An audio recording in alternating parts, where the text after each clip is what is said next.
Hello, I'm Caroline Gow in the Baird & Warner Glenbrook office with your August market report. So what is really happening in the hyper-local Northbrook market?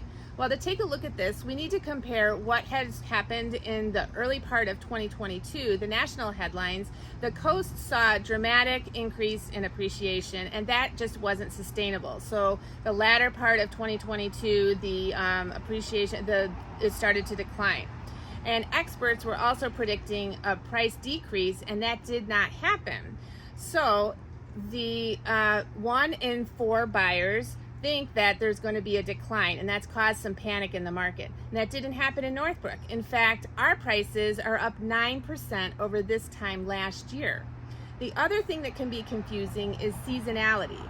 So in Northbrook, since we have the change of seasons, the spring market is when it's the peak and we have the highest prices, and then the prices start to come down, but it's the rate of appreciation that is declining, not the price. So in fact, we are, as I said, up 9% in terms of pricing. Our market time is down to 45 days it takes an average to sell a house in Northbrook. That is down 20%, as well as the number of homes for sale is down 20%.